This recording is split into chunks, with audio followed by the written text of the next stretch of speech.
Ruiner is the very first title on the list. It is a cyberpunk themed, really challenging, really good looking game, and it is really fast paced too when compared to the Ascent, as it features melee combat and really fast movement system. It is a completely linear title with no RPG elements at all, unlike the Ascent, and yeah, the difficulty is really high, you're gonna die a lot. And though the game looks amazing, it has this industrial feel overall, so after a while everything starts to feel monotonous. So yeah, don't jump into it expecting the environmental variety of the Ascent.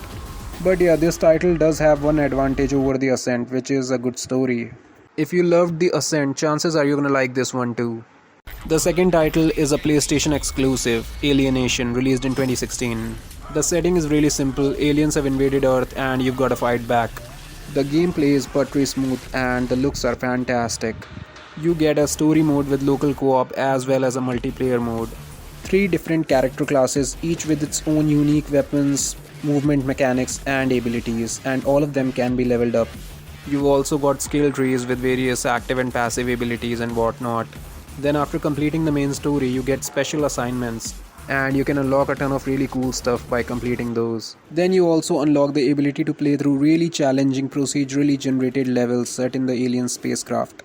So yeah, there is no shortage of awesome content in this title. The only downside is the fact that it is a PlayStation exclusive. And yeah, it is not exactly a linear title like Ruiner, as you can explore the map and stuff. So yeah, it is open-ended, which is really cool. A big shout out to Chase, as he was the one who recommended this title to me. And yeah, if you love the Ascent, definitely check this one out and you're gonna love it. Dead Nation is the third one on the list, and another PlayStation exclusive from the PS3 era, also available on Vita and PS4. Graphically not as good as the first two, but still a really good looking game. This is a twin stick zombie shooter, and yes, you get co-op as well for 2 players, both locally and online. Tons of zombies and special infected and whatnot. You earn money and multipliers by killing zombies. You take a hit, you lose the multiplier, and that's how it works. You also have melee and rush attacks at your disposal. The zombies are attracted by car alarms, vending machines, and flares and whatnot. And you can use this to your advantage, for example, by deliberately setting off a car alarm and then shooting the car to kill tons of zombies in the explosion. And yeah, it's really fun. Tons of zombies to kill, special infected and whatnot, 10 levels, and the story is really cool, and the ending is really surprising as well. It is a title that is meant to be replayed tons of times, and it is a joy to play. And is quite challenging as well. It is a PlayStation exclusive, which is a bit of a downside, but then PlayStation 3 emulation, just a hint.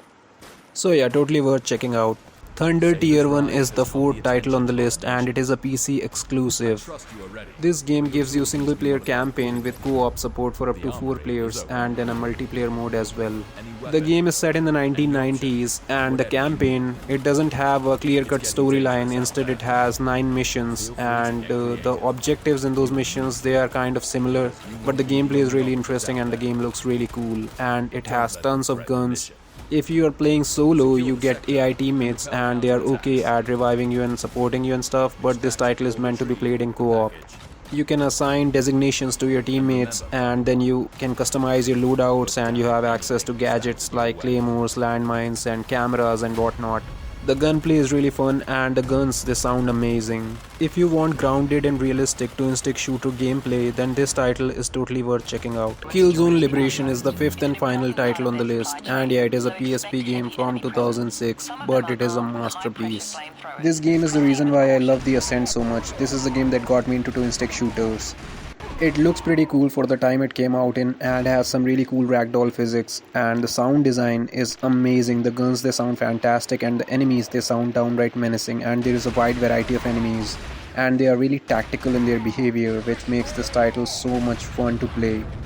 The level design is fantastic, amazing environmental variety. The controls are tight despite of the fact that the PSP lacked the second analog sticks. So yeah, it is technically a single stick twin stick shooter, and you are never gonna miss the second stick functionality in this title. They have done it really well. Graphically, this is obviously the weakest entry on the list, but if you are looking for games like the Ascent, you should definitely start with this one, as PSP emulation is a piece of cake even on a smartphone these days, and the gameplay is phenomenal. So yeah, if you found this video helpful, definitely leave a like, and thank you very much for watching. Peace out.